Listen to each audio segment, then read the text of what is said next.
Are we live? Are we live? Are we live? I don't see nobody in the building. I always ask that. Gotta see somebody in the building, see them comments pop up. Um, we here to do Married at First Sight Part 2. So I wanna make sure. It say we live, it say we rolling. I see one person in the house. I guess it takes a second for the people to get in the building. So let me, if you in the building, put some down in the comments as usual. So I ain't talking to myself.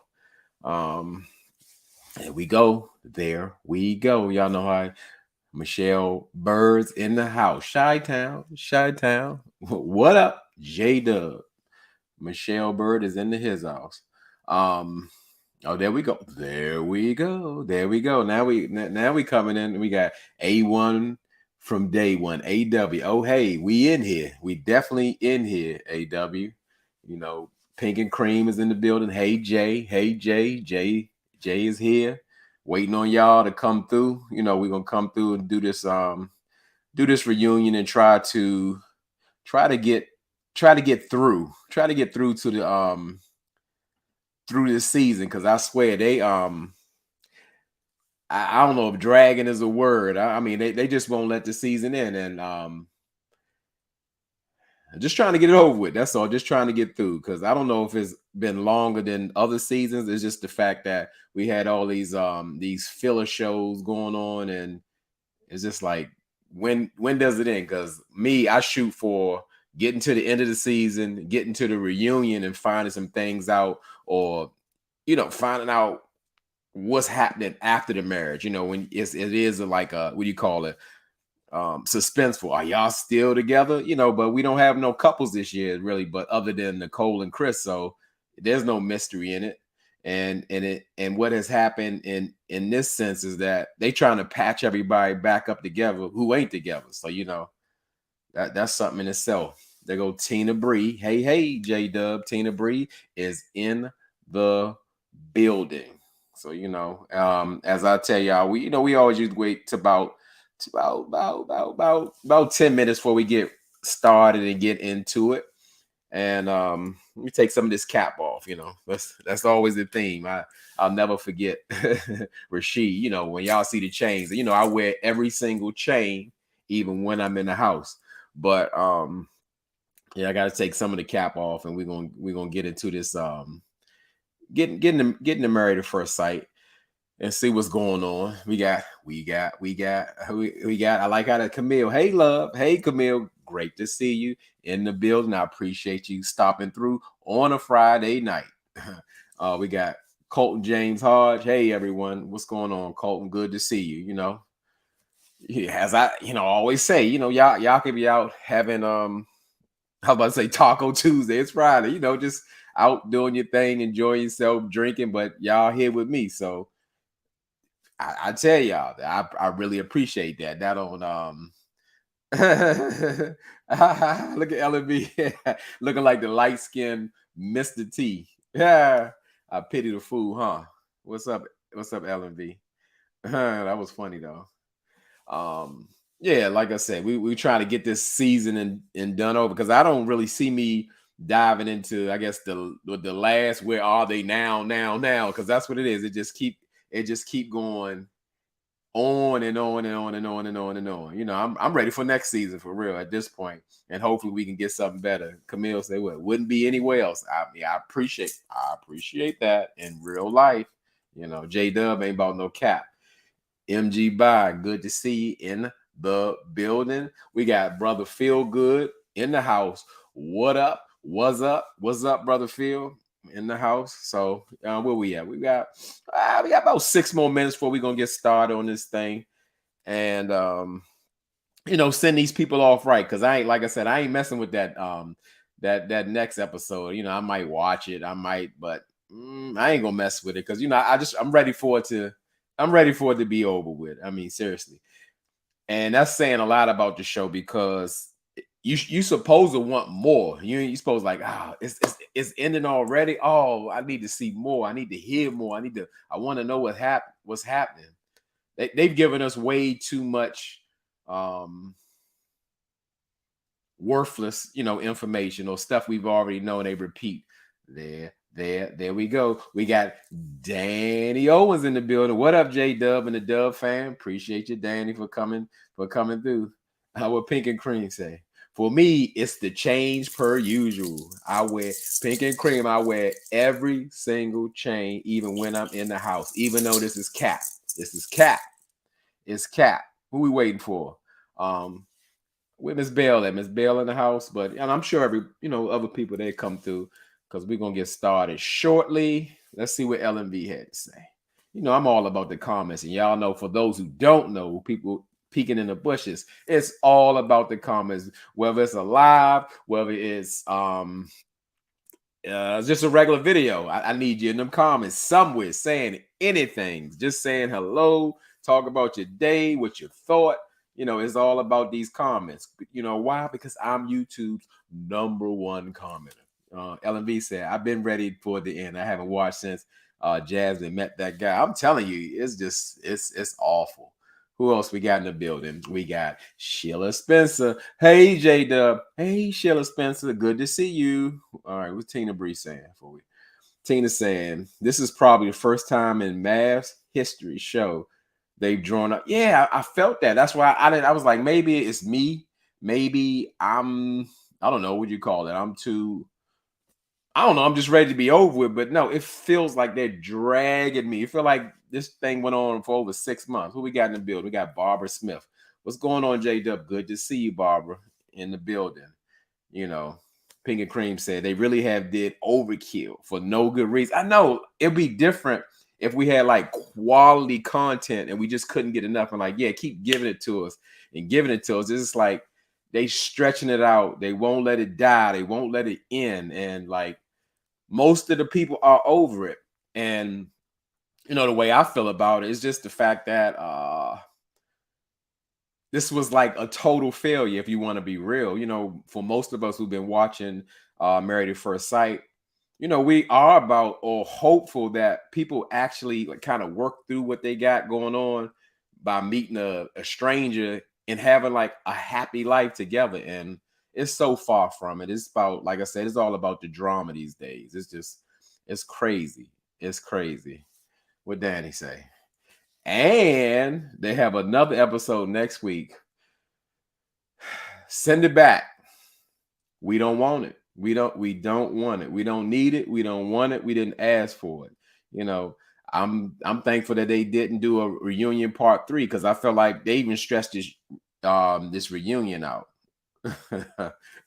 Tina Bree said, one more? Are you kidding me? Exactly. What else do we have to talk about? It's called Where Are They Now?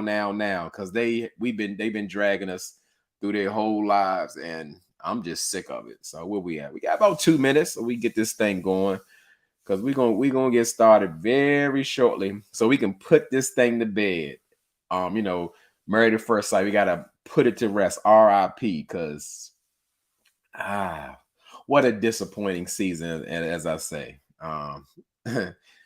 Marcy Robbins said, no, what we knowing about? We don't want it to end, Marcy. We wanted to keep going. Give us another 30 episodes. I don't know.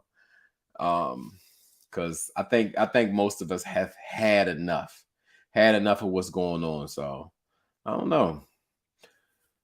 So yeah, like I said, we got about 1 more minute before we get into this thing. Because I'm ready. I'm ready for it to be done. And it's like, yeah, they actually could have done all this in one episode for real. They just were like creating segments. I'm surprised they didn't have a segment with Hank, interviewing on the couch or whatever. Like why? And this episode was all about forcing things. To me, I would like them to see them put more effort into keeping the couples together or having them work it out, and then instead of allowing them to explode and blow up on the screen, and then you want to patch it up at the end, what Marcy Robinson. Marcy said they trying to bridge to the next season. I mean, the way they've extended it, Marcy, shoot, the next season could come on in 2 weeks. Who knows? But I know sometimes they don't try to put a lot of new shows out in the summertime because people be out and about. But Married at First Sight just feel like it's an all year thing at this point. So we already here. So let's go ahead and get this thing started and say goodbye. It's so hard to say goodbye to yesterday. So as far as the episode, not just Married at First Sight, it seems like everybody has been on this kind of cliffhanger thing, to be continued every time. Like it's so big dramatic climax to the next episode, and it don't really be about nothing. And this was the same thing because they left us with a cliffhanger of Shaq trying to find out if he regretted saying no to saying no to Kirsten on decision day. Hey Tracy B, good to see you. And Shaq, of course, says he does have regrets. Shaq has been saying all of what he's been saying. He's been in his head, and he felt like he couldn't be the man for Kirsten that he was supposed to be or whatever. And yeah, I mean, that's normal. When I say normal, that's what we were seeing throughout the episode. Like Shaq is very unsure of himself.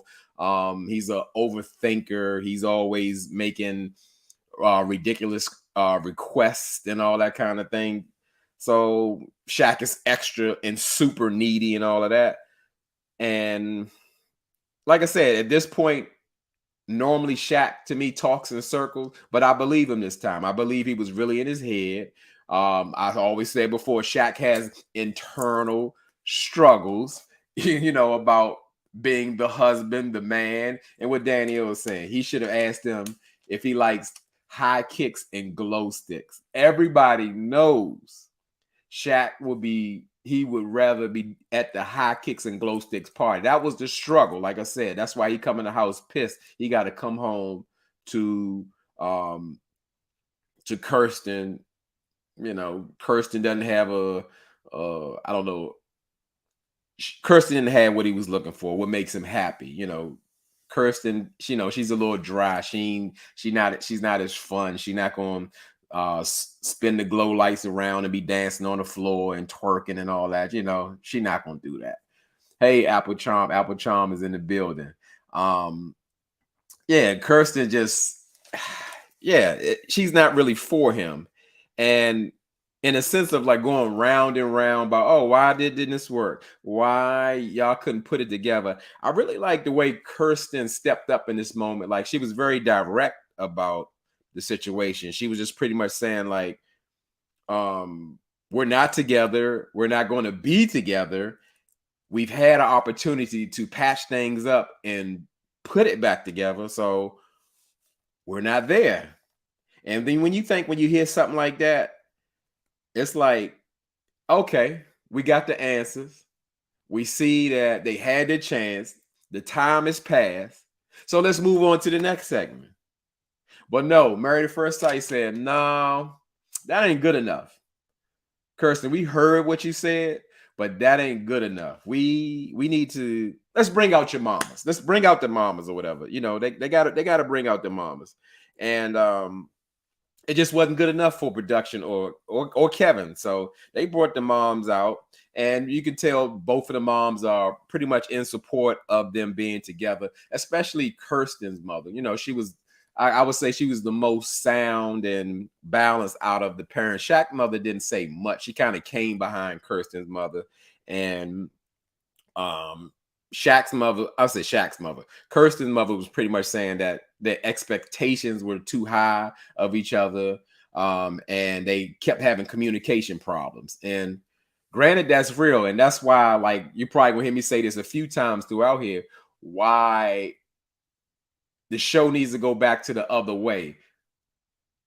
This brand new crazy situation, we need the experts involved. Like, regular people, normal people who know each other have communication issues. So the fact of the matter is, like, you don't think strangers need some type of intervention trying to work through stuff? I mean, I think that's a big that's a big problem. They need to be navigated through that. I mean, even at the honeymoon, they need help all the time. You know what AW got to say? AW said, if people don't stop trying to force these two together, they are a terrible match. And AW, I could not agree with you more. You know, it's just not it. You know, again, Shaq is struggling internally. Um, Kirsten is looking for a more traditional man and a marriage.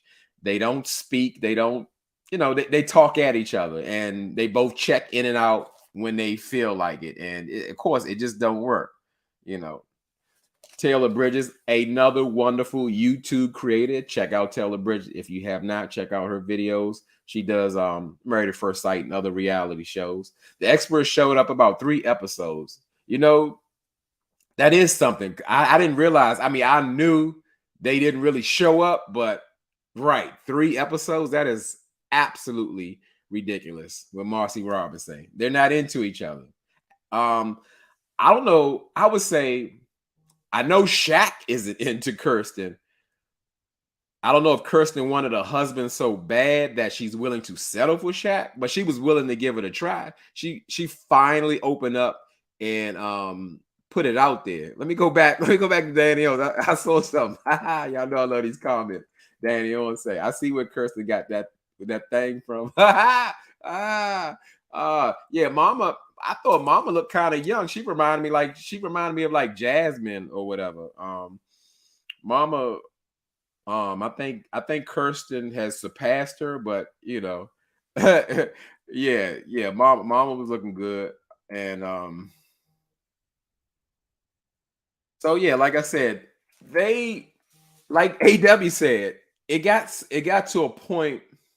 It got to a point where it's understood like they're not going to be together, and they're forcing and forcing so much so bringing their mamas out. And I felt for a second like it was kind of turning around. Like, granted, most people value their mother's opinion, but like only you know what you really want. I mean, you could be close to anybody. You could be close to your mama, your cousin, your brother, your sister, but only you know what makes you tick, or you know, gives you that feeling about who you want to be with. You know, I don't care whose mama is. You got to sit with that person every night.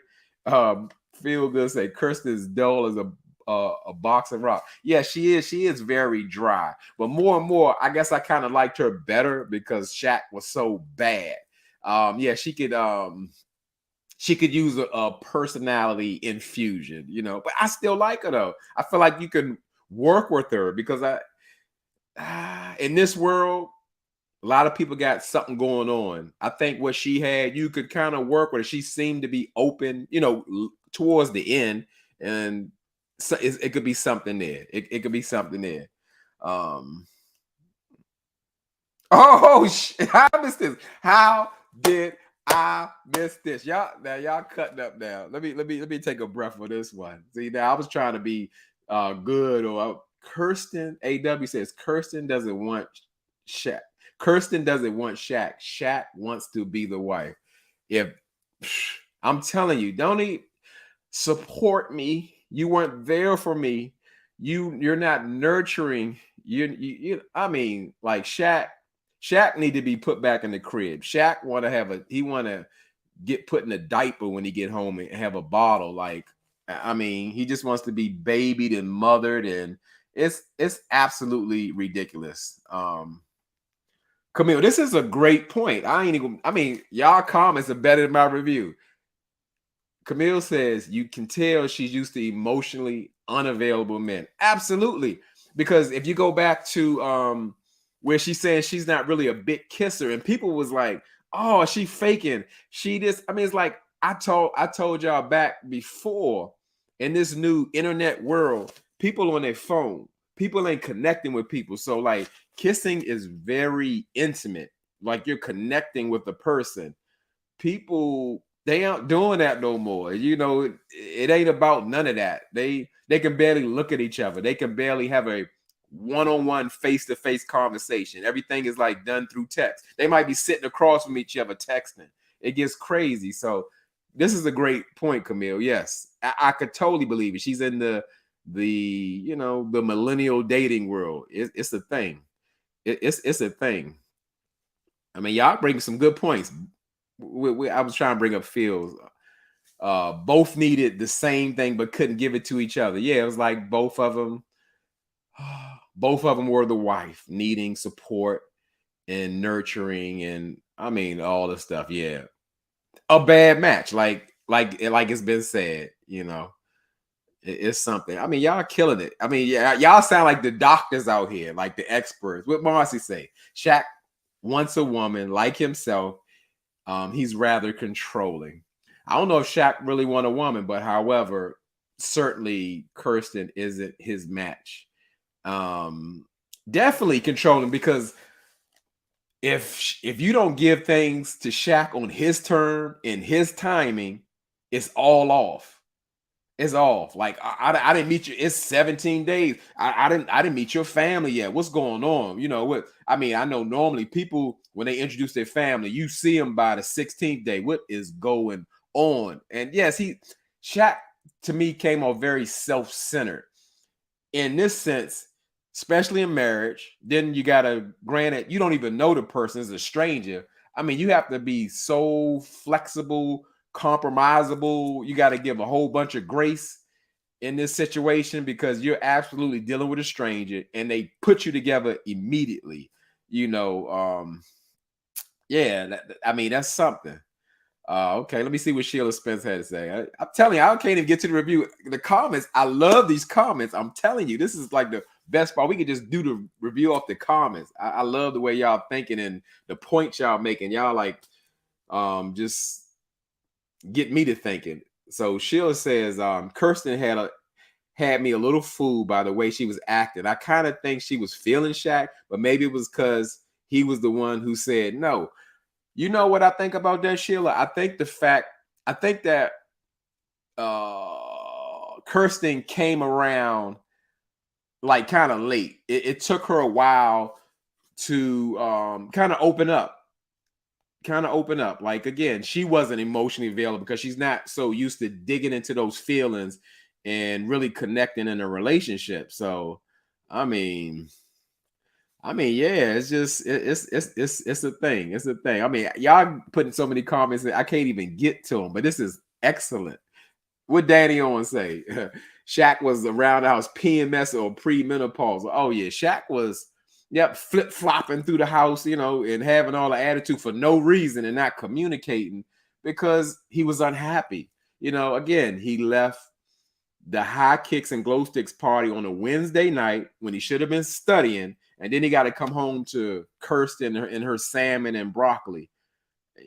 He don't like that. That's not what he wanted, So, Marcy, what Marcy saying? Shaq's family alluded to his controlling ways. Absolutely, everybody pointed to that, and everybody fed into that, including his mama when Shaq's mother called Kirsten and just saying like, "Oh, you need to be more supportive." Like, and she thinking like, "How more supportive can I be?" But if you don't do it Shaq's way, then your support means nothing. Because again, we learned that Kirsten had been ironing his clothes, cutting his toenails, feeding him grapes, and all that kind of stuff. But it just wasn't enough. He wanted some other kind of support or whatever. So, it's just something. I like that. I like that. The voice of reason, pink and cream. Shaq needs to work on the issues. We are gracefully not labeling. I'm gonna go to the next one. Internal issues. Absolutely. Absolutely. Well said, pink and cream. Look at Phil. Phil said Kirsten was dumb for saying yes. I thought so too, because the fact of the matter is, like, Shaq didn't show up where like y'all gonna actually work.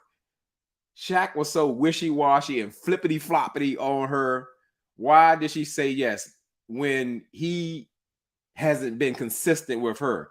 I agree. I mean, she should have just said no for her pride, because Shaq definitely wasn't there. It's something. Are we gonna get to this, Tina? God, that's let me pick up my review because yes, we definitely gonna get to it. And Tina says, in her honest opinion, she felt that um Kirsten didn't bring Shaq around the family because she wasn't sure he would be the one.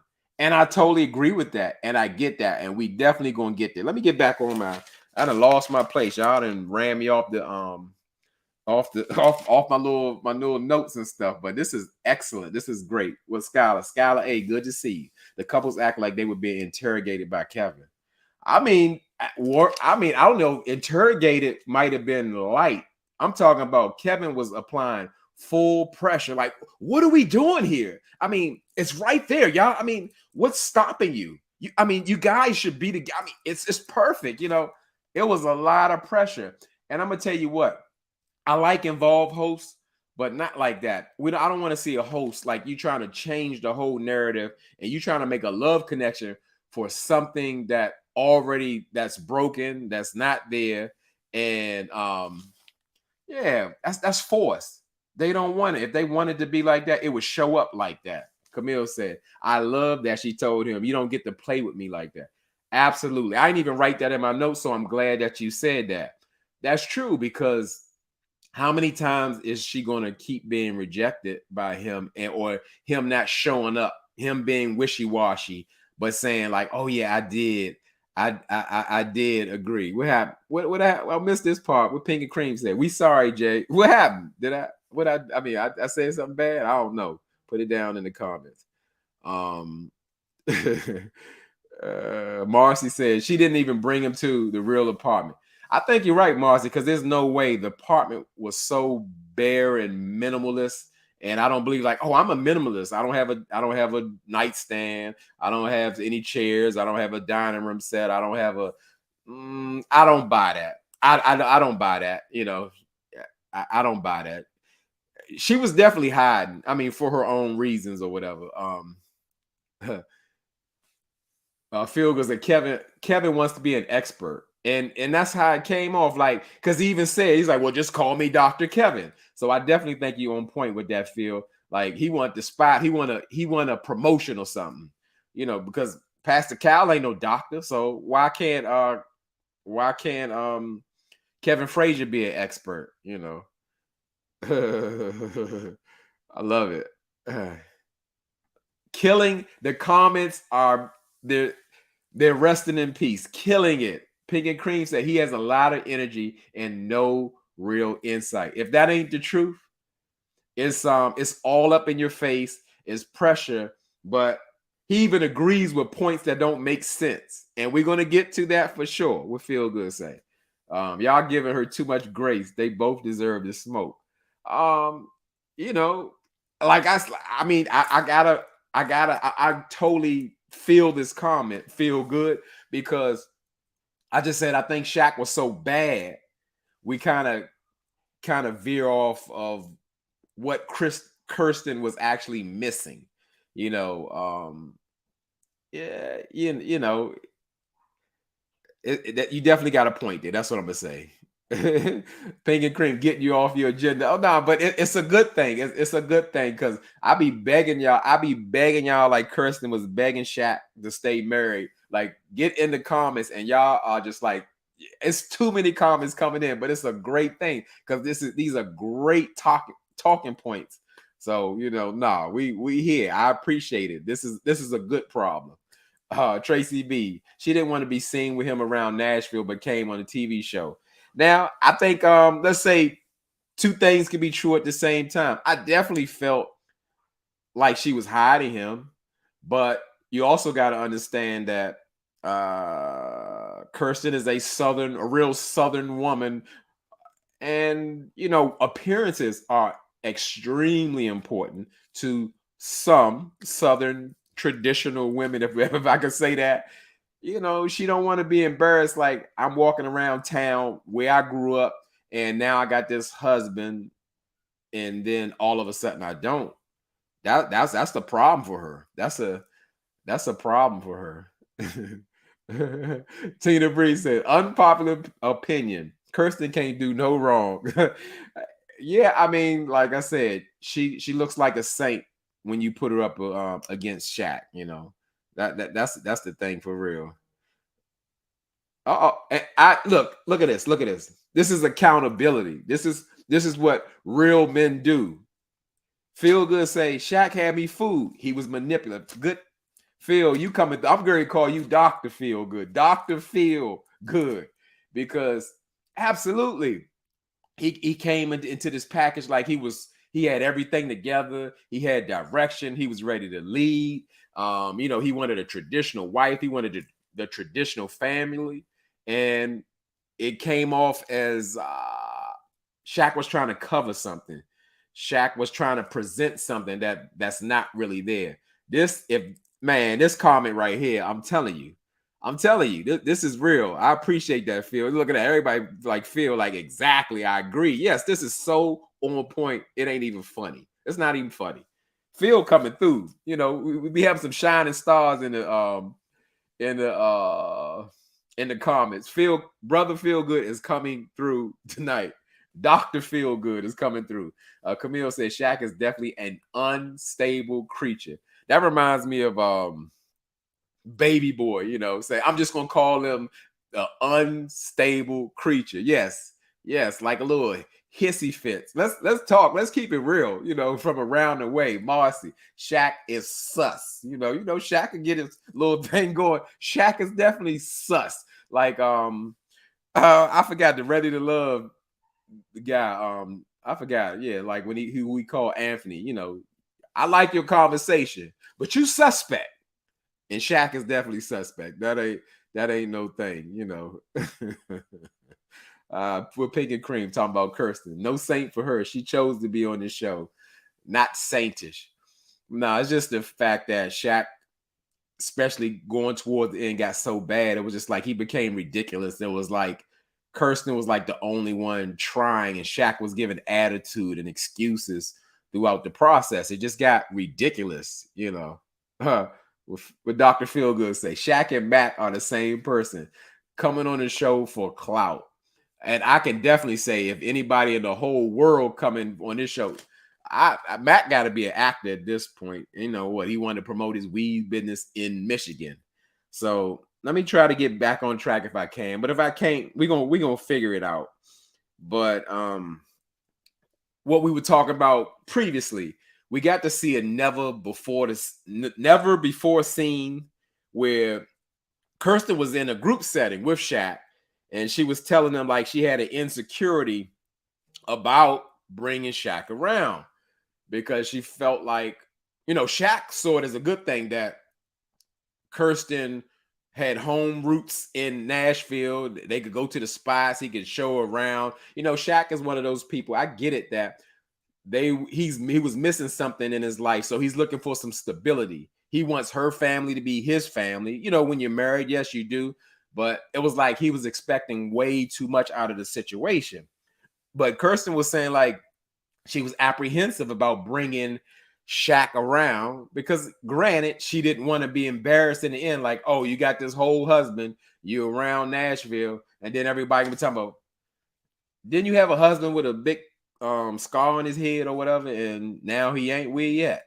So she didn't want to deal with that, and I get that. As I told y'all, Kirsten is still a Southern woman. Those appearances are very important to her, and you can see that she was kind of emotionally closed off in the beginning, so she's easily embarrassed. She really cares what people think, so that would really bother her. Let me see. Marcy, I like this. Kirsten really thought she had him wrapped around her finger. Yeah, like because at this point, like in the beginning, I forgot what that movie called. Two Can Play That Game. It remind me of that saying, that transference of energy. Like Shaq was like, it seemed that he was totally catering to Kirsten, but it just kind of shifted. It kind of shifted where like Shaq kind of pulled back and then Kirsten started going towards him. I don't know if it was because they actually consummated the marriage or what changed, but the dynamic changed. It was no longer Shaq chasing after Kirsten. It was Kirsten talking about like, you don't even want to talk to me. I just want to sit up and talk. And Shaq like, I don't need to talk that much. I got to get up and go to work. And And I guess Shaq needs to study too, because he keep talking about this PhD program that he continues to fail. Like I said, a big part of it was the high kicks and glow sticks party during the week, but then he had so much going on, so he couldn't get the job done. This is an excellent point. Camille says the expert had to keep spoon feeding both of them on what they needed to say, like two teenagers. It was really ridiculous. It was really making my stomach turn. It was, yeah, it was like, come on now, like y'all don't know what y'all want from each other. But as I said, Kirsten pretty much admitted that she was kind of hiding Shaq to avoid the embarrassment of not knowing whether they were going to work out or not, because things were so hot and cold between them. So I can understand why she felt that way. And not sure, like, are we really going to make it? And probably not how it turned out. So I get it, how she just didn't want to just directly go and just start parading him around town. Look at my new husband, or run into his family, because I mean, people in like regular relationships kind of back off things of like, okay, well, I may not introduce them to my family as of yet. Let's see how it goes. They are strangers, immediately thrown together and married. And I think it's the time to really start to get to know each other, because you don't know nothing about each other. So I get it. It made sense to me, and I could see how Shaq felt the way about that. But to me, it was real. Like, she don't know. I don't know if you're gonna be here tomorrow. I don't know. I don't know at all. But as far as the mothers bringing as far as the mothers bringing things together, I didn't really like it. Again, it was like it was trying to force two kids to be in a arranged marriage or whatever. And Shaq mother even started talking about, this power couple. And personally, I hate that term. Because granted, yes, there is a business within the marriage of all marriages, but when you're seeking or looking like, oh, we're going to be this dynamic power couple, like we're going to be opening businesses and we're going to get all these things and houses and cars, it doesn't feel good. It doesn't go. Speaking of feel good, let's see what feel good Dr. Feel Good had to say. He said, nah, I disagree. Shaq wasn't the man she wanted. And that's the wonderful thing. We hear this is the safe space to be vulnerable and disagree. We don't have an echo chamber. We're not going to agree with everything. I agree. But in a sense, I can't disagree with you there, because we see that Shaq's masculinity came in question throughout the season. So much so, Kirsten questioned it. Dr. Pepper questioned it. That's not the kind of man she wants. She do want a take charge man, a confident man, a man that's going to take the lead, and the man that's not going to say, why?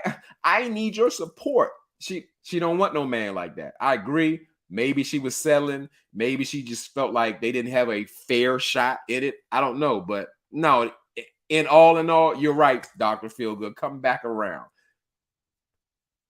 Shaq wasn't the man that she wanted. And I guess that's why he felt that way. He could not be the man that she needed. Like I said, I don't know what's going on. Let's read some more comments. Marcy says Shaq's at the end of his PhD program, he decided to come on a reality show. What the hell? And you're absolutely right, Marcy, because I always say, if you got something going on, same thing like with Gina, Shaq, if you got a PhD program, you open a new business, you're already married. You have something that you have to dedicate most of your life to in order for it to be successful. So it doesn't even make sense to jump in anything else. You're already committed. It's done.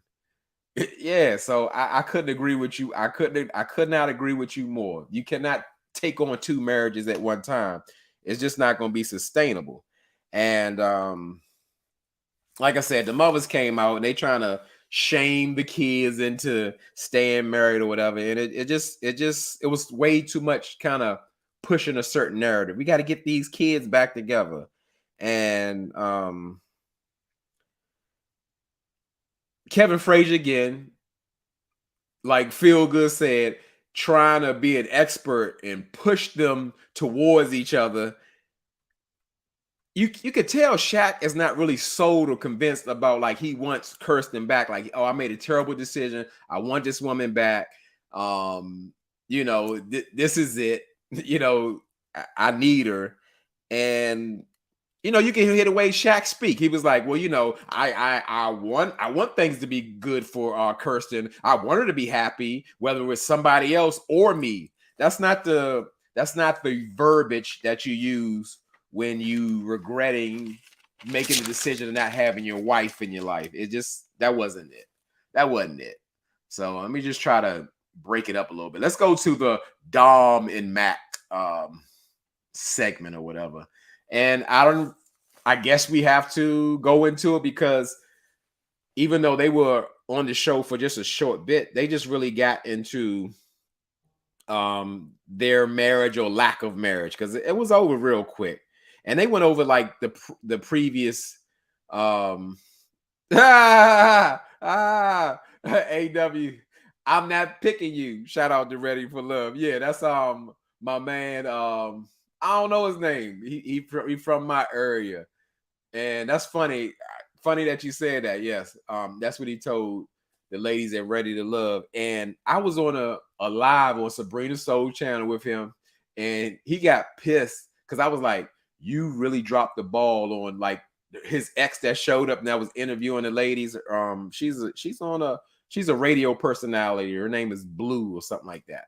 And I said, like, you really dropped the ball on the X. He was like, I wouldn't say really dropped the ball, but he hated that I said Randall. He hated that I said he dropped the ball. Because I'm like, you could see this lady's personality, like it shined through. She was so genuine. She was so down to earth. She was so level-headed.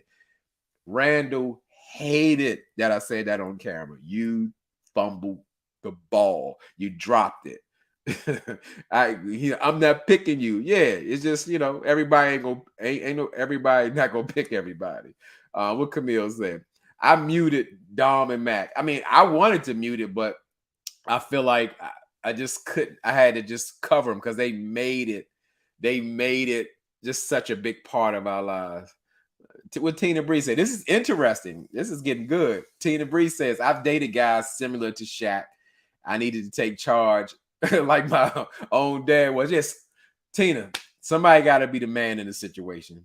And, everybody ain't built the same. So, everybody isn't made to be a leader.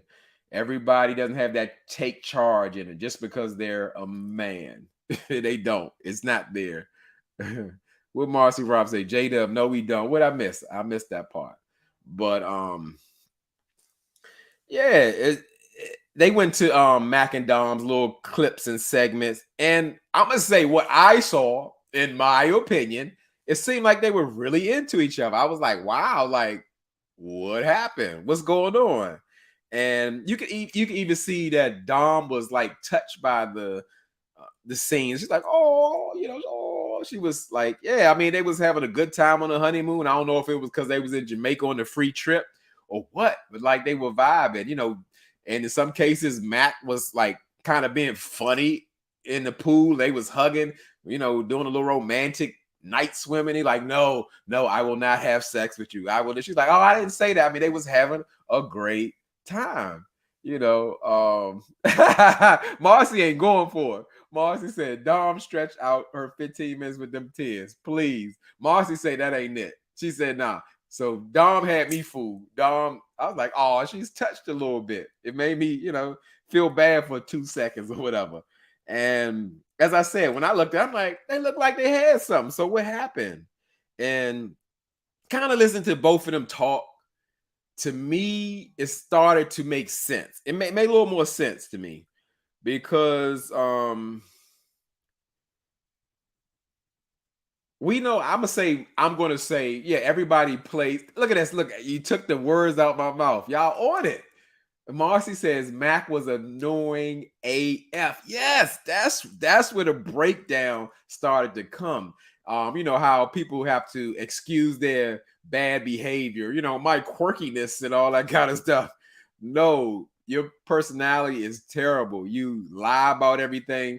You over joke because when people say, "Oh, well, why can't you just have fun and not be serious all the time?" You're just meeting each other. Some of that time you really want to start to get to know each other and answer questions, not play all the time like, "Oh, you know what, you see this table, I built it. We going horseback and ride, I created horses, I ride horses, I used to ride horses in school." Like, okay, I get that you joking, but it's kind of coming off like, I can't believe nothing you saying, you playing way too much. Because that's like that's like somebody selling you a house and then they were like, "Oh, the doors, we're taking it with us." And "Oh, the pool, we're taking it with us." And then you find out they really took everything with them because they were joking. No, don't do that. We talking, let's learn each other.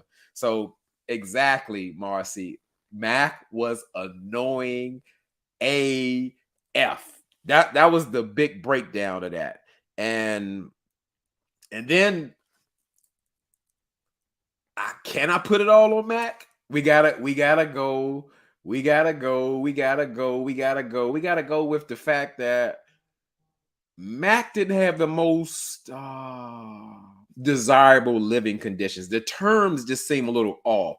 You're just meeting someone and they're like, "Hey, I'm looking to settle down, have roots in Nashville where you live, but I live with my friends' parents in their basement. I got dogs who mean the world to me. They're not here. I don't have a job here." Uh, it didn't feel like what Dom's concern was. Like, Dom's a mama's girl. Like, Dom admitted she talks to her mother 5 and 6, 7, 8, 9, 10 times a day. So to even think about a stranger removing her all the way up to Michigan, taken away from her mom, that would destroy her. She loves Nashville. Everything she needs is in Nashville. Dom said, when it's lunchtime, I call my mother every day to talk to her. I talk to her when I go to work. I talk to her when I'm on my way home. There's no way. there's no way. Let's see what Phil say. Dom didn't want that marriage to end. However, Mac wasn't staying in Nashville. Right. That's a deal breaker. And Dom said that she put that on the application that her mother filled out. She put that line herself, like, "Hey, I don't want to leave Nashville. I don't care who you pick for me. Don't let them move out." What Mark said, basement with no door. No, sir. Right. Because Mac was trying to like normalize it, almost like he was trying to move her in. Like, "So do you think this is like what you thought my living situations will be? You could put your clothes over there in those boxes." Like, that's not what Dom came for. She didn't come for that. What Pink and Cream said, when you can talk and laugh and lie about yourself inappropriately, failure on so many levels. Just be quiet. Yes. Matt could not read the room. Somebody trying to get to know you, they don't know the real you. It's just like, who are you? And what are you trying to tell me? And what's going on? Yeah. I mean, y'all get it. What Camille say? Camille said she has an unhealthy attachment to her mom. The fact that she has signed up for MAFS on so many levels. Camille, you are 1,000% correct. Because at this point, granted, she's young, but she's still grown. Like, she can't move or do nothing without her mama. She should have just lived with her mama, but I guess she could not because her mother is like married. So, other than that, her mom is her world. And how in the world is like what we would talk about earlier. If you're already committed to something, you can't be married to two things. You're married to your mom, and then you want a husband too. You want to talk to your mom all day, but you don't want to talk to your husband. What Marcy said. Marcy said they were a mismatch. They were a mismatch. And I agree, because in this sense, I think Dom needed an older, more established guy, or somebody that's more mature. Like, Granted, Mack is older than her, but their emotional intelligence were probably on the same level. Like he was 25 or something. So yeah, that's definitely a thing. And so at that point, when Dom kind of saw what Mack had going on, she got like cold feet. She like, man, you trying to leave Nashville. You're not established here. I don't know if you're lying to me. You doing these crazy weird jokes about everything instead of telling me who you are. She wasn't feeling it. She wasn't feeling it. And I get that. Because as I said, we just talked about it. Dom needs a more established man. She probably needed an older guy. And pretty much the way they agreed that their relationship came to an end, they were having a discussion about like the things they had problems with each other before Pastor Cal came over. And then it just like it kind of went left. They were like offended by the conversation, and they pretty much were both checked out. And Dom wanted Mack to turn into the Mack daddy. He wanted to tell her, you better get your ass in that room, put your stuff up. We're gonna do this. We're gonna work. You know, she told me she need to be handled. She need to be told what to do. And Kevin Frazier like, wow, that's really impressive. You could admit that, you know, that's how. No, Kevin, that's a toxic trait. You know, when you have to verbally manhandle somebody to get them right, that's what like kids need. It reminded me sort of what like Eris was asking for Jasmine. You got to tell somebody off or get them straight for them to act right. So it's like you're almost parenting them. So like when a kid is rebelling, they need discipline to line up. No, that's not healthy. That's not attractive. That's not sexy or whatever, you know. So she wanted to be dominated. She wanted to be told what to do. And granted, these are strangers. No, okay, let's say that's what makes Dom tick. She got to know that person to be able to do that if she want to be sent to her room or have her bag slammed down in the kitchen. You know, if that's her thing, this ain't the show for that. I can tell you that because they don't even know each other. So, like I said, she probably got daddy issues. Where was her daddy? He didn't come to the wedding, so I'm sure she got some daddy issues. So she looking for her husband to be her daddy. And granted, I don't want to limit that to women. Sometimes when people are missing things, i.e. Shaq, Dom, when you got them issues, even at, you know, as the new saying, you're a bit grown age, people are still looking for mothers and fathers in their new partner. You know, like, I need you to be my daddy. I need you to be my mama. Like doing like with Shaq, I need you to nurture me, hold me, support me. You know, granted, those are some of the things that a spouse could do, but it's sounding like mothering or fathering, you know, the way they really, you know, they getting it, they're behaving in a relationship, you know. I love it. I love it. Dr. Ivy. Hey, Dr. J Dub. Look at that. A doctor deem me Dr. J Dub. I love it. I just love reading Dr. Ivy Pearl name. I'm glad to see you in the building. We just trying to get through this thing. We got a whole lot of doctors in this comment. So people, y'all need to start putting doctor in front of your name. But Dr. Ivy Pearl is a real doctor. So good to see you. Yeah, so like I said, it was a disaster. It was a disaster. So when they were, like I said, they were preparing to have a Pastor Cal meeting, they pretty much gave up. And I said Dom needed to be checked. And she admitted to Kevin. Kevin was loving it. That was dumb. And yeah, it's just flat out daddy issue. So it was no saving them. It was a bad match. And people are looking for things their spouse to provide that they should have already, as Marcy says, grow up, Dom, do the work. You got work to do. You got stuff to clean up. You don't want to put that in your marriage. That ain't it. That's not it. Put something else in there. Put something else in there. So let's go to something else. We're going to the guys segment because, you know, the last show we had a girls segment, and I guess we got to talk about it. We got to get through it. We're going to get through it, though. So we see the guys. We learned that they're still doing the the brotherhood thing or whatever. They still hanging out, with the exception of with Mack, because Mack is up in Michigan. He been got his stuff, never even brought his stuff down there. So they've been going sailing with Clint. They look like they enjoying each other, which is cool. I guess they having some lifelong friends out there.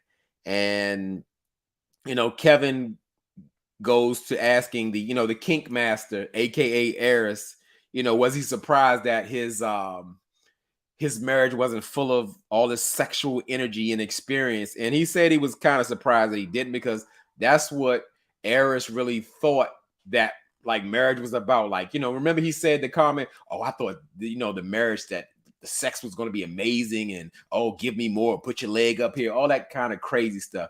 That's what Eris was focusing on, and what was his expectation of a marriage. So, somebody who could tickle his gooch with the feather and do the furry handcuffs. That's his picture. And that's the thing.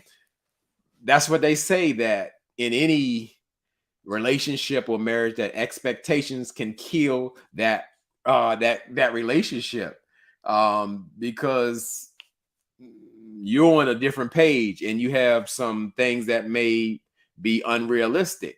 And that's the thing. So it's almost like how when I first started this YouTube channel, I was watching this little young girl teaching me how to do YouTube, and she said, you know what, when you do a video, expect nothing. And that's how you should almost come.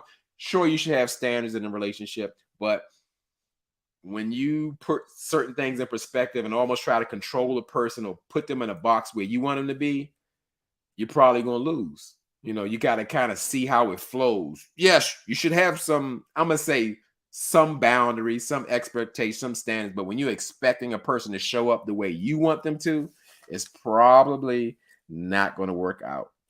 So, like I said, I got on Eris. Y'all know I don't go up for Eris. I don't like Eris. I mean, just put it out plain and simple. At times, I think he's absolutely ridiculous. I don't like Eris. That's okay to say, However, I think he showed up in this segment because Kevin was like, what's up? Why? I mean, we know you the sex god, like Rashid's the car god, the sex god. Why didn't you kind of get with Jasmine or whatever in that situation? And he was like, well, granted, I knew how things were, the direction we were going in or weren't.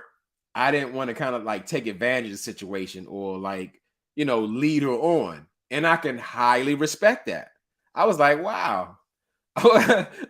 Camille, stop. Camille said his head is shaped like a light bulb. I don't like Camille. Yeah, and it was something off about that hair. Was it padded or, I'm not jealous because I don't have hair, but it was a little off. And the hair looked funny. It's just the fact that I could say like, wow, Eris came through, because he could have really used Jasmine for his sexual indiscretions and pleasures or whatever, because she would have did anything that she that she was asked. Because like her friend said, y'all think Jasmine's a little demure, little snow, I don't know, whatever. She's just like a little prude or whatever. And it's like, nah, she could really get it there. She could take it there. But Eris didn't exploit her, so I can respect that. But Pink and Cream said he belongs to the streets, not MAFS. He was ready to get back out there. I mean, he could not wait to get started. So, like I said, that was a good spot, because however I feel about Eris, I have to give credit where credit is due, and he deserves the credit in that scene. So, they had to get into with Shaq about, like, I guess his expectations from Kirsten about him buying a house and all of that. And everybody was very supportive. And, Chris had to make it known, like, yeah, granted, they talking about providing, but yeah, she need to get in and buy that house or get with it or whatever. Because, that's not what marriage is about. Even Clint got big money. Clint saying, either way, like, you expect me to buy a house on my own and you ain't trying to get in there and contribute to yours? Because, they got that providing thing where people believe that the man should pay for everything, which J Dubs does not subscribe to.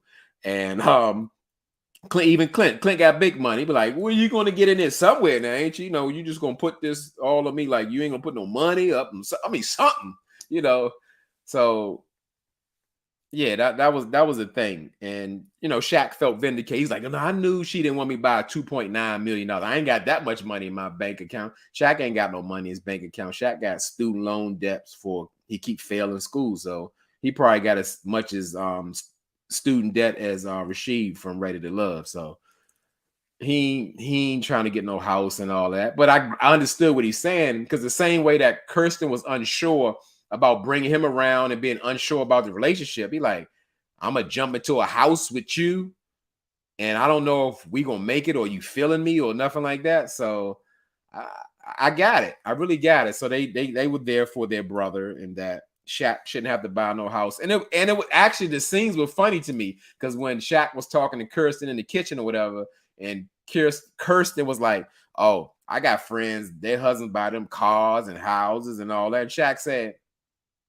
"Maybe you want to be married to them." She's like, "Oh no, I'm just playing. I'm just playing." And that's the thing. That was like a Mack moment. Like Kirsten wasn't playing. She wanted Shaq to buy her a car. She wanted Shaq to buy her a house. But when she was confronted with it, she just playing. She just playing. She just playing. Um, yeah. So that was it. Where else we at? And you know, this type of Married at First Sight, this is the new kind of Married at First Sight. Why I say new is like, now we celebrate the drama. We're looking towards the drama. We want the drama. And they gotta kind of start and stir the mess going on. They gotta find out if Matt broke the bro code by trying to get with Gina. And you could tell, I could see it. I don't know if y'all saw it. Clint seemed a bit uncomfortable to me. And he tried to play it all like, no, I'll be there. I'll be at the wedding. I'll be the best man. I'll give her away, all that kind of stuff. But that is an awkward moment, whether you made it or not. This was a lady who you spent time, you lived with, and now the guy that's supposed to be your friend is picking up on her in front of you, complimenting her in front of you. Granted, you don't want stuff done behind your back, even though, because Mack is the type of behind your back person that is, because I forgot to add that part. Mack is very petty. When things go wrong, that ain't the kind of guy you want to be playing with, because he's gonna go low. He ain't gonna go high. He gonna go low. He gonna get real petty with you. So, you know, Sheila Spencer got a question. Let's see what she said. Do they get paid for being on the show, and do they have to complete a whole show before they get paid? As far as I know, Sheila, that they have like let's call it a per diem, like they provide them with their expenses, and that they have to go through the show to get like their full payment. I don't know how many weeks they gotta go or whatever, but yes, it is some type of contract where they have to complete what they're doing. Like they still got to come to the reunions. They got to show up. Where are they now? All that kind of stuff to really get their money. But they do supply like some of their, like a stipend, whether they pay some of their rent, pay for their food, or give them money per day. So it is, yeah, that's a good question. Here we go. This is a great question. AW, you really think Clint like Gina? Excellent question, AW, because I kind of what do you call it? I go into this. I really think Clint was into Gina. I think he could not allow himself to fully be invested, because he knew where she was. Like, I guess once that slender comment, whatever they had a chance with, it was done. She could never get over that. Why? Because Gina has some type of body issues, because he said she looked like SpongeBob SquarePants, and she hated that, and she's got some history with that. And Clint was the MVP. Now, I have my opinion on Clint. Clint can be annoying. He's a person who may not read the room, but the fact of the matter is, overall, if we're not expecting perfection, Clint showed up as a husband. He'll cook, he'll keep your dog, he'll listen to you what type of day you had, give you advice, be supportive, all that stuff. So yeah, I personally think they would have made it. Gina just had to give in a little bit and drop just being mad. She was mad. She was upset the whole time. She was not going to get over it. So Gina's them type of people like, I can't move on. I'm not going to move on. So what Tina Bree said. This is true, J-Dub. I don't think MAFS started out like this. Looking forward to it. Yeah, we did not go into it like that. We would generally want these couples to make connections, and we wanted to see them grow. So we got another super YouTuber content creator in the house, Jeremy Speaks TV. If you want if you want the raw, you want the real, you want the I don't give the AF, this is the man you need to see.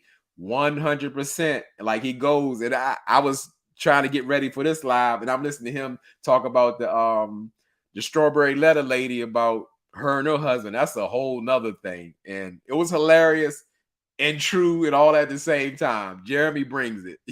Check him out if you have not. Go subscribe.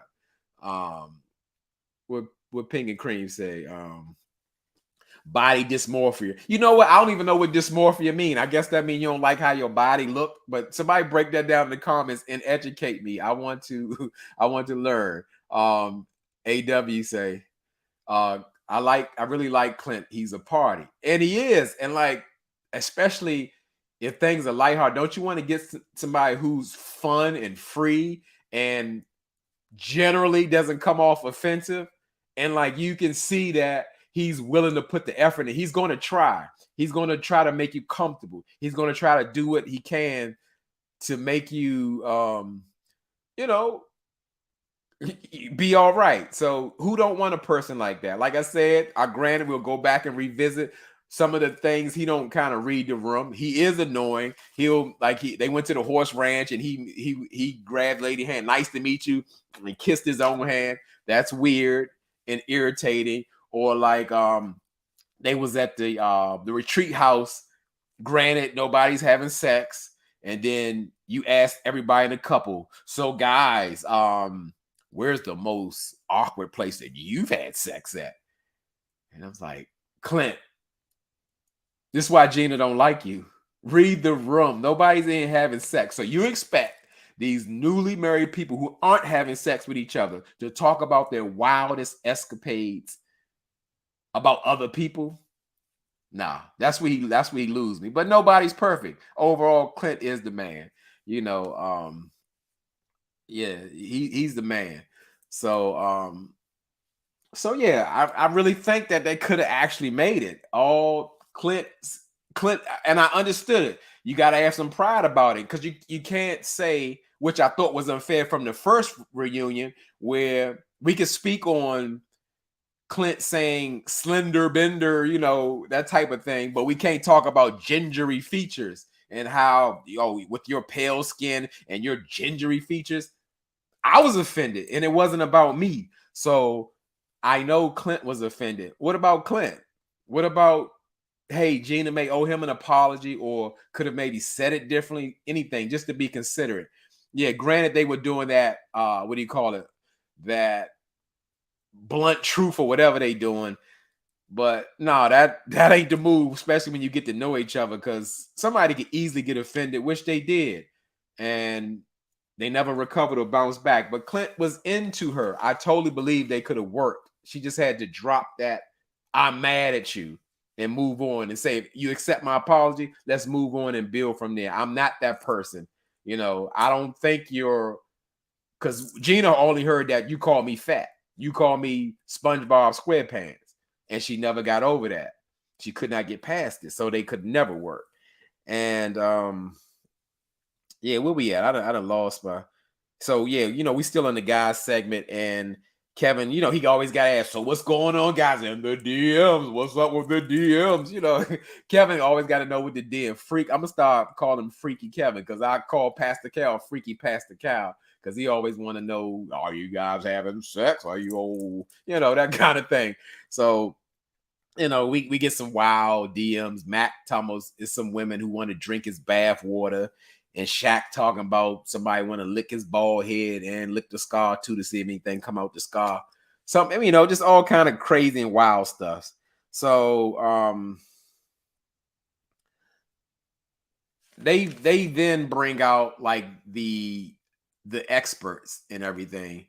And it just reminded me of how absent they have been, like they've been non-existent. And I thought that was quite ridiculous because they need them on this show so bad it ain't even funny. It's not even funny. It's terrible.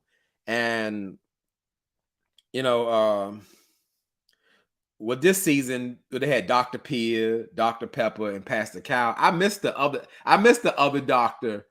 Look at AW like I missed the other doctor. I don't forgot her name. We didn't lost her. I forgot her. Dr. Rachel. That ain't her name. But yeah, it's something missing from the show.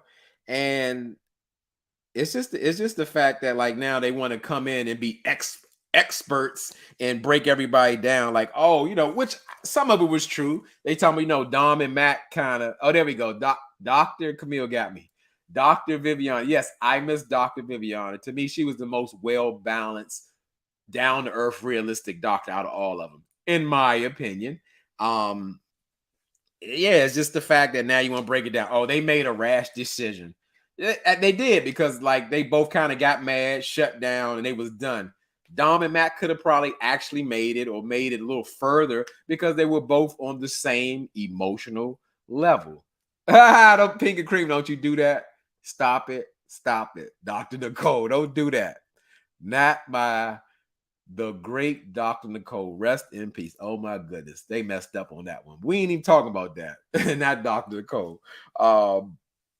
Yeah, and then they break down Shaq and Kirsten. And Dr. P was pretty much saying, like, hey, I'm confused too. Like, what does Shaq really want? And I'm with her, we just don't know. And, again, once they put Shaq and Kirsten back on the stage with the expert, again, they try to force them, like, y'all gonna have to be together. There's no reason y'all shouldn't be together. Who else do you want? Ain't nobody else for you. You'll never find a better person than each other. Like, please just stop trying to sell it to them. I mean, they was almost giving Shaq cue cards or whatever. And what really surprised me in this situation, that Kirsten was actually, she appeared to be like really open in dealing with Shaq again. And that was very disappointing.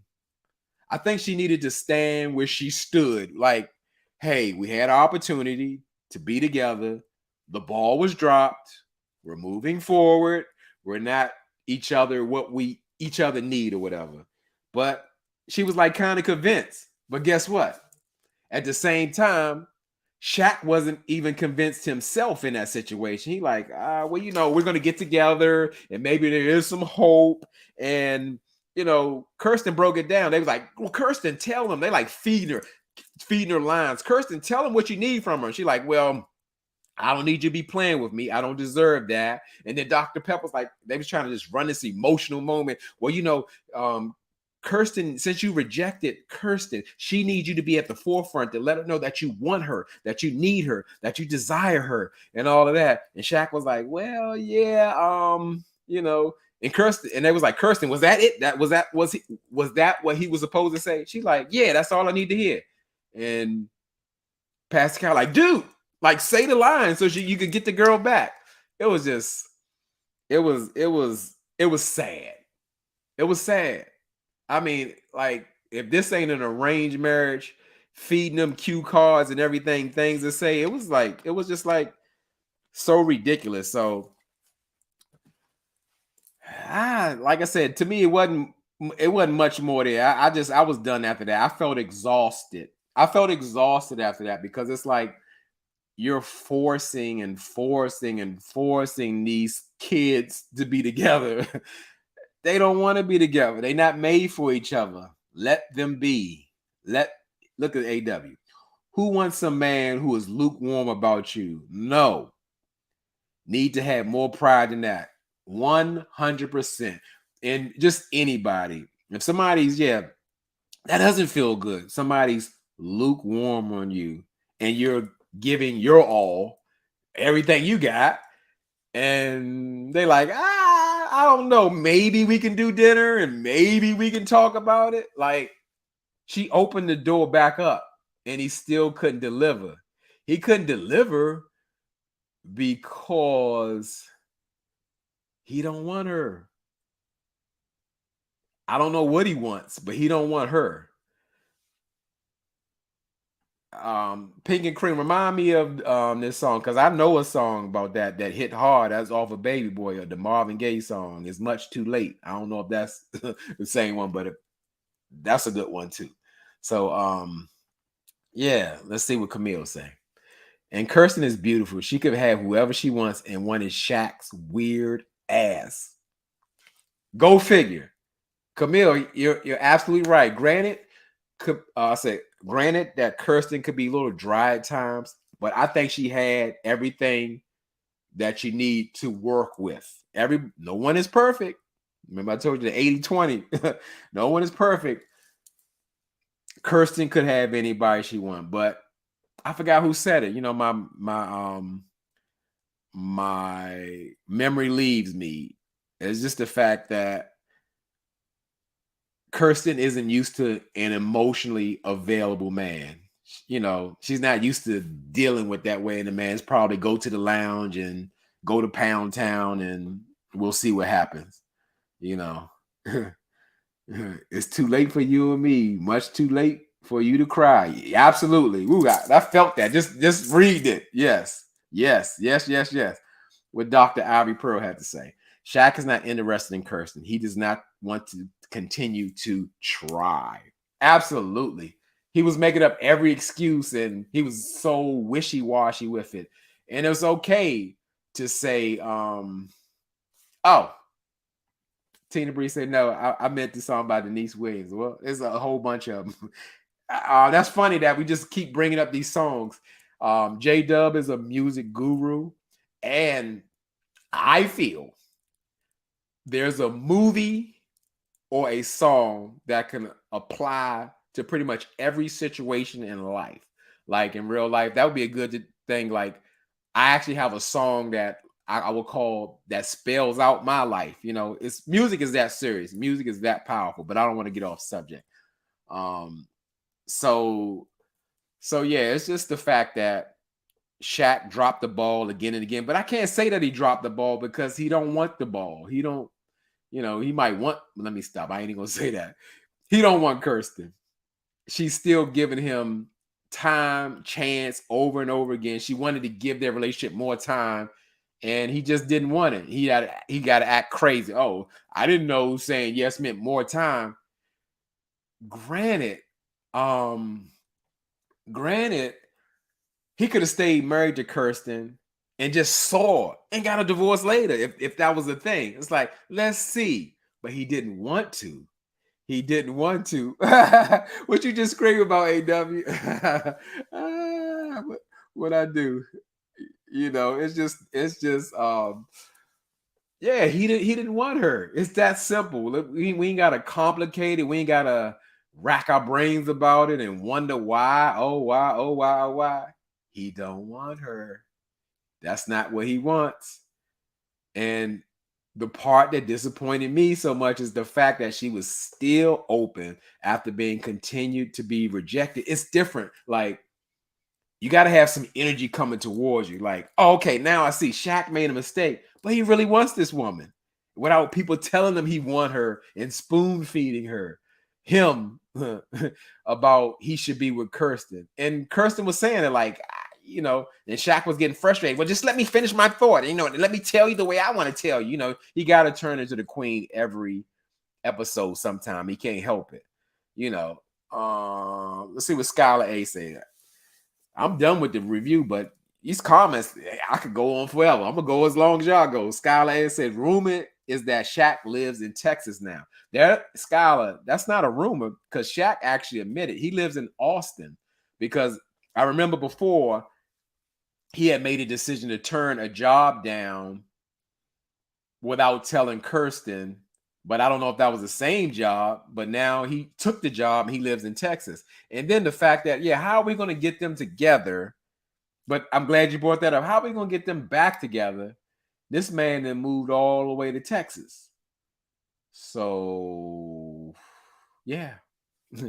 if Tina Bree ain't talking it tonight, the fear of rejection is a mother. Absolutely. That's how you can turn, or how people become very closed off. They refuse to be vulnerable or open, or it takes a lot to do it because they're still hurting and haven't healed from past rejection. It is a mother. No doubt about that. So T Hutch, good to see you. I'm Texas born and raised, and Austin is like San Francisco. Wow, I did not know that. And your boy J Dub is kind of bad with geography. Granted, going out the country is wonderful. I just feel like, in my opinion, is a lot to see in this country. And Texas is like a country all in itself. It's so big. And only thing I know about Austin is that Sonya from Real Housewives of Atlanta, they used to live in Austin, and that's where they still have their business, like their little car service. I didn't know it was a fancy schmancy place, because I know Texas, all the regions are different, like Dallas and Houston, and and they're like so far apart. Because Texas was like the third largest state. So I've never been to Texas. I always want to go to Texas. I just don't know where to start. Like, where do I go in Texas, and what do I want to do? The only thing I know about, like, something I gotta see in Texas is it seemed cool. I seen someplace, I think is in like somewhere in Houston, they got like a butterfly house and like something crazy. It's just, I like to do different things and just have different experiences. But yes, I gotta make it to Texas. So T Hutch, since you put it out there and you helping me with my geography, if you can, give me your description of like Houston and Dallas. She said no. No, San Francisco, like LGBT. I was like, oh, okay. Because I'm like, I didn't know it was fancy schmancy. Okay. Oh, it's heavy in Austin. Got it. That was hilarious. But yeah, that show you I don't know much about other places. I've been in the DC DMV area all my life. And yeah, that's the thing. So I want to learn more. I want to experience more. I've been working all my life. Austin is nice. Yeah. So yeah, for the episode, that was pretty much it. Let's see what Tina Bree saying. The comments keep going, so I'm gonna keep going. Tina Bree said, "Did someone say that she's giving the lights are on, but no one's home?" That was meant for Nicole too. Um, I don't think Kirsten is as bad as Nicole. Nicole was like a nutcase to me, in real life. But everybody got their opinion. Some people can't stand Kirsten for real. So T Hutch says Houston is like Atlanta with mostly black people making that money. Houston. Okay. Okay. Because I guess what? I love Atlanta. And I only been there one time. But it left an impression on me, and I need to go back. It felt good. That's what I couldn't even tell you how or why. It felt good. It felt good to be down there. And the drive wasn't bad. I mean, I almost drove down there straight. But yeah, like I said, this is this is the end. This is the end, and I'm so glad we finally got there, because it seemed like we never got there. Granted, they said it's 2 more episodes. About what, I could not imagine. Maybe I'll watch it, maybe I won't, but I'm definitely not reviewing it. So what I'm thinking I'm gonna do is, again, I still haven't done Real Housewives of Atlanta. I think I'm going to put I guess do the past 2 episodes and put them together, because I need to do that, I guess, before Sunday, because that's when the new one is coming on. And let's go here. Apple Charm, off topic. Are you reviewing Ready to Love? It will be on July 7th. Apple Charm, just know, again, this is our channel. Nothing is off topic. Say what you say. Bring up what you want to bring. It's about this, the comments. It ain't no joke. But I will be doing that. And I actually committed also to having a panel spot on Sabrina Soul's channel. I think she said we're gonna do them on Tuesdays. We're gonna be reviewing as a panel. Normally the regular people are gonna be there, like PO from Ready to Love, Ty, Ready to Love, everybody Ready to Love. I'm like the outsider, but they like J Dub. So I'll be there. I think I will. I'll be so busy. But yeah, I'm gonna do it on my own, and I'm gonna do the panel. Cause Ready to Love, I go up for Ready to Love. It's always something. So I'm definitely gonna do it. And on July 7th, I didn't know it was that soon. So I'm so glad that you reminded me, Apple Charm. I did not know, but absolutely. Danny Owen says, what about Love and Marriage Detroit? You know, I never even watched it yet. I said I was because I liked the previews. I was into that, but I just never made the time to watch it. So is it good? Is it something worthwhile? I try to do Love and Marriage DC because that's I'm from the area. So, but I guess I don't know. Is it worth it? Is Detroit like that, as we say? you know. Yeah, that's what Apple Charm want to know. Danny, is it good? Danny, is it good? Tell us, is it good? Is Love and Marriage Detroit any good? Is it worth our time? Because I ain't feeling Carlos King, especially with Love and Marriage Huntsville. Like I said, I don't watch it with because of Martell. And funny that we bring that up. Carlos King had an interview with Maurice, and it almost made me do like a hot topics on thing, but it really wasn't worth it. But I still have some thoughts about it. The fact that Maurice, which I've always said, is probably the worst Scott brother out of all of them. And why I say that, because I call him the fake good guy, the wolf in sheep's clothing. And we learning that his wife, Kimmy, which most people like Kimmy. I think I like Kimmy too, or she's kind of turned into a Scott Stepford wife. But at the same time, Kimmy is dealing with something like so real in real life. She's dealing with like breast cancer and aggressive breast cancer with different cancer in different places. And I think she has to do chemotherapy and radiation. And granted, if anybody knows anybody who's dealt with cancer, just like rejection, even worse, cancer is a mother. People don't know where they're going to live or die when they get that cancer diagnosis. And not only that, the treatments that's supposed to get you better hurt you and zap you out of your energy to even eat, to do anything. And this fool, Maurice Scott, get up there and say, well, I understand, like, Kimmy's going through it. But, I guess as a wife, in my position, I'm not a person who wants sex. I need sex. So when Kimmy like sacrifices herself while she's sick, lost her hair looking like J-Dub, no energy, can't eat, and you talking about she need to please you sexually while she's fighting for her life. And that's not being dramatic. That's real life. She has different sections of her breast that got to be cut out because it's cancerous and it could easily spread. And he talking about some, I know it's uncomfortable for her. I know it's something that she's doing for me. And I'm like, I was so disgusted. I was like, that show you what kind of trash of a person that she is. This lady is fighting for her life, suffering, and you telling her she need to make that sacrifice for you because you need sex. GTFO.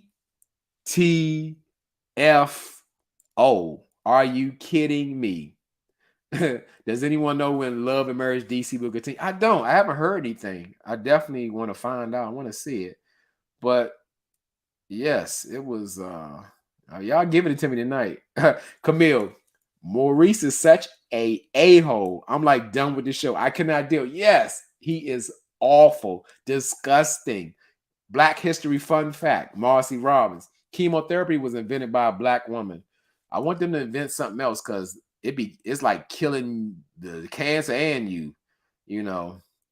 Danny Owens. Wow, I could never watch Huntsville. I'm telling you, it was really for Martell, but like hearing that, disgusted. Totally. I'm like, in real life, like your wife is dying, fighting for her life. Cancer is a mother. Are you kidding me? You don't have the energy to get up and eat, go to the bathroom. And you talking about She need to sacrifice that for you because you need sex. Are you kidding me?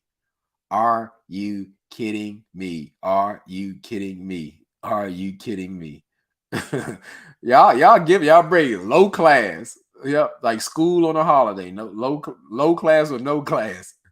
Marcy Robbins. Kimmy has no boundaries. Maurice is a knuckle dragging monster. Yep, he's Monster Senior. Yes, he's a caveman. He's ridiculous. And he stand on it. And he tries to make sense on it. And he gaslights her like a Scott brother does. It's something.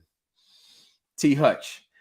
I don't even watch the show. That infuriated me. At 14 to 15, I watched what cancer did to my grandpa and held his hand until he took his last breath. They need comfort and peace. What a narcissist. Thank you for sharing that, T Hutch. And I feel you, and I know what you're talking about. I didn't seen it with my own two eyes. You never forget that. You never forget that. So going into that, that's why I'm a big advocate. If I can, I'm almost like I touch people who are smoking. I try to get them to stop because I tell you, I didn't seen the end result more than once, and it's awful. It ain't worth it. It's cool to make choice in your life, but yes, at 14 and 15, not saying that that's what your grandpa was impacted by, but a lot of people do that, and it's a horrible memory that you don't want to give anybody that you love. Pink and cream, good point. Breast cancer also impacts men. Yep, men should be checking for their lumps and all that too for anything abnormal. MG by Beyond Instant. I know, like, he don't have a heart. He don't have good common sense. It's like crazy. It's insane. What AW say? I haven't watched since season 1. I thought Maurice was the better brother. So did a lot of people. And you know what? It's wild. We got like a Love and Marriage Huntsville segment. I knew he wasn't nothing. There was so many cases, but I knew he wasn't nothing when he agreed to move his baby mama and her husband and foot the bill for him to live in one of their investment houses without even discussing it with Kimmy because he wanted his son so bad. Like, you could already take on a whole nother household bill just to have your son without discussing with me. It does affect me. That was absolutely absurd. I was like, this man, he ain't the real deal. He's about himself. But we got Camille. And then she's not even getting any pleasure from it. Excuse me. She's not a mattress. But hey, I'm not going to get more upset than Kimmy. I feel she's going to try to take up for him.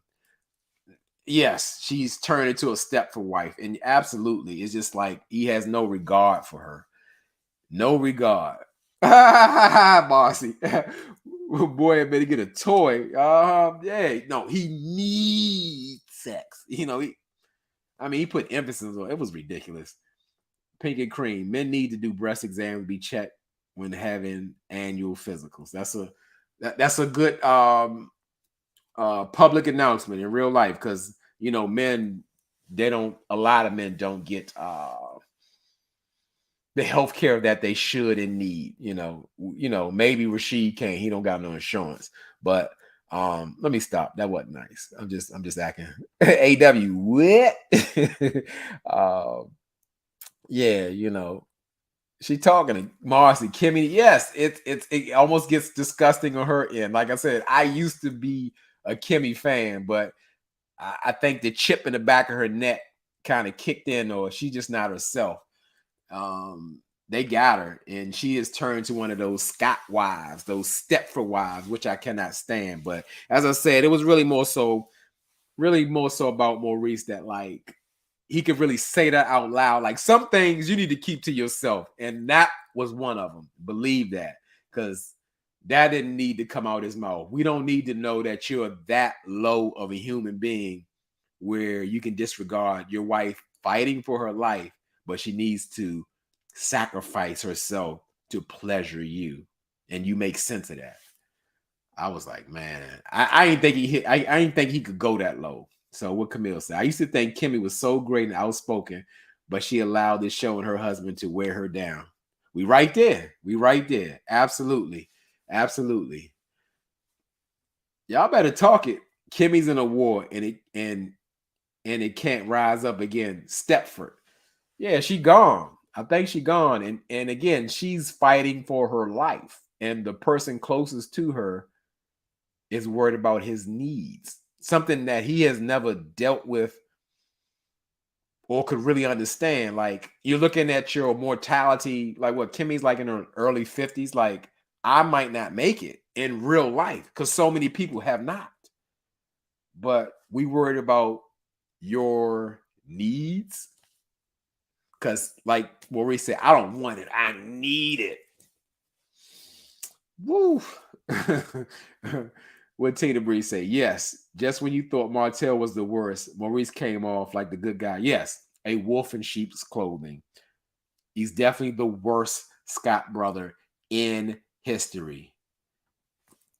And he brought his son to live with them while she was recovering. Well, he was already living there. However, that's a whole nother dynamic in the show, Marcy, because it's really the day-to-day of raising his son is up to Kimmy. And then, like I said, we're making it worse. We're like reviewing this, and this is a real thing. This stuff needs to be talked about. Maurice expects Kimmy to step it up and make his son like obey without him really getting involved. And I'm like, what did he do it for? The child support? I don't get it. It's like he's like so uninvolved. He's not hands-on with his son. He brought his son there for what? For Kimmy to raise him? To quit her nursing job so she can be in real estate and do the things he needs her to do? And then let's get on this. Oh my goodness. I should have put this a part of the live. Not only that, bring a fact in that they admit Kimmy's cancer got worse because she was waiting to get more health insurance because she quit her nursing job so Maurice can provide the insurance. So it didn't quite kick in. So with cancer, you can wait 2 weeks longer, and that could mean your death. So it got more aggressive because she's waiting for insurance that she don't have because she quit her nursing job where she had insurance. Oh my goodness. It's getting worse. I'm getting mad all over again. Tina Bree say, yes. Just when you thought Martell was... Oh, I already read that one. Pink and cream. So rock bottom low. Marcy says he's a snake. I like snakes, but yeah, he is. Camille said, yes, and her son is grown out of the house. I just wonder why she is staying with him. I'm going to answer that question. Because I said, a lot of times, in my opinion, as we can see, sometimes when women get older, it appears that their options sometimes run out. And I feel like she wanted to hold on to Maurice like she had a good thing. I guess because he was scamming and making money. I don't know. But what Maurice gives off, it doesn't sound like something so wonderful. It doesn't. Because AW, how old is Kim? I think she in her early 50s. And like Maurice is in his mid to late 40s. And yeah, I think she's trying to hold on to a piece of man. So the fact that her health was compromised by waiting on him to get the insurance for her. Look at that. Boom. Look at that. Kimmy is 55. I said early, that's mid 50s. Yeah. So she wanted to hold on to the husband that she had. And not only that, they were together for a while. So I get it. She invested 7-8 years in him. Easy. Been through it all.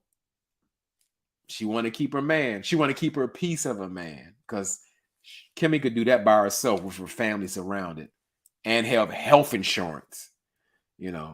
True, because she was with him for 7 years and then got married and didn't have a honeymoon. Oh my God. It's getting worse. It's getting worse. Now, granted, let's say financial things come up. But when you're driving a couple of $100,000 cars and your husband don't take the time and say, you know what? Let's go on a honeymoon. he had no, I think it was almost 3 years until they went. And then I think somebody else bought them a honeymoon. I think it was Stormy. It's getting worse. The evidence is coming out. It's getting worse. Tina Bree says the son talks with his head down. I wish they would have taken him off the show. It just doesn't seem right. It seems it's embarrassing for him. Yeah, he's living in a house with his father where he don't really have connection. He's not hands-on. Kimmy is raising him. And I know he don't want that. He don't want that. How can you disagree with this? Marcy says Kimmy is desperate. Absolutely. Oh no, Kimberly D. No, I'm no, this is wrong. Kimmy is young. I think she third. No. Her son is like 30 something. I think like early 30s. No, that ain't true. That's not true. I call Cap, but no, nothing against you, Kimberly D. No, Kimmy's older than that. I call Cap. Yeah, I call Cap on that one, but in a joking way. I don't want to offend you, Kimberly D. I'm not like Maurice. Marcy Robbins. Kimmy's in her 50s. Her son is in his 20s. Yeah, Kimmy is. I think Kimmy from Baltimore too. So just putting that out there since we getting all the fun facts, but it's just getting worse with Maurice. It's just getting worse and worse and worse. So Tina Bree says they were online saying that she was in her early 40s. I think that she wants to keep her age a secret because I couldn't find it. Yeah, Kimmy's, because remember, put something out there when Kimmy was getting into Miss Wanda. Miss Wanda said, let's not talk about like Kimmy's so much younger than me. She's only a few years younger than me. Like they could have went to the same high school, like Miss Wanda in the 12th and Kimmy in the 9th. AW said, okay, Baltimore. AW represents Be More. One day, AW, I want you to help me. You know, J Dub is with his what do you call it? His geography. I need you to break down the size of Baltimore, because like I can break down the size of DC, like West Baltimore, East Baltimore. And a fun fact about J Dub, pretty much every night, I don't know when it started, I go to sleep watching The Corner. And I know you're familiar with that. I don't know. I love The Corner. You hear what I'm saying? I'm so connected to these people. These people feel like my family. When I found out they passed away, oh, it hurts me. It still hurts. And that's crazy to say that. I mean, like, they weren't characters because it's based on a true story. I love those people. That's the only time I want to come to live in Baltimore. I love The Corner. You hear what I'm saying to you, AW? You're gonna break that down for me. Yes. Oh wow. See, look at this. Maurice's criminal record is crazy. I thought it was Marceau or something. I didn't know that. My gosh, this stuff is coming out. This stuff is coming out. Wow. This is something. Yep, LMV said it. Hey, LMV, Kimmy is close to Wanda's age. That's what Wanda was saying. Like, don't play like, oh, you're my daughter's age, or they go toe to toe. They're like in the same age bracket. They're like there. You know, they're pretty close. Maurice and marry Miss Wanda. Yeah, so yeah, we all over the place. This is fun. I'm enjoying myself. This is great. This is great. Yeah, so Maurice is worse than I thought he was. He's worse. All these facts coming up and things I forgot. It's terrible. So unless y'all got something else for me to talk about, I think that's it. This has been something. Tina Bree said, I thought Miss Wanda was 64. No, remember, Miss Wanda is from the wrong side of the tracks. Miss Wanda had kids, you know, early. When I say early, like 14, 13, 15, you know, something like that. You know, it's you know, Miss Wanda didn't finish school. Like she dropped out. Let's say like she got like a junior high school education. Maybe not that. That might be generous. You know, his name should be Monster, not his son. That's what Marcy Roberts said. He's a knuckle dragging monster. That's what I said. Monster Senior. Senior. What LMV say? The fact that Rashid is friends with the Scotts is funny AF. Oh, wow. What they say? What they say? Birds of a feather flock together. You know. Maybe that's who Rashid got some of them loans in somebody else's name. He loan got that hard money from Maurice in Marceau or whatever, you know, with 60% interest. So who knows, you know? Ah, Camille. Yes, yes, yes. And thank you for participating. You made it fun as well. You put that, you put y'all, I mean, y'all really came through. Y'all are the stars in these comments. I enjoyed the live with JW. Absolutely. I had a wonderful time. You know, it felt organic. So yeah, like I said, that's pretty much we had an hour 45. Wow, that's a lot. And yes, this has been wonderful. And you know, we just talked about everything. This was it. This was it. And this is what this is about. That's the difference with lives. Like you can really, we're interacting, going back and forth. Yeah, I had a little plan or structure set up, but we got away from that. And it was a good thing. So, you know, those watching the replay, you know, y'all get down in the comments because the chat done their part. You know, they didn't overdid it. They did their part. So I appreciate all of y'all. And what Ping and Cream say. Thanks for the chat, Jay. Have a great remainder of the weekend. I will. Y'all do the same. And as I always tell y'all, this is no cap. Y'all could be anywhere in this YouTube world, but you're here with me. I really, really appreciate that. And I really mean it. No cap. I'm out. Good night, everybody.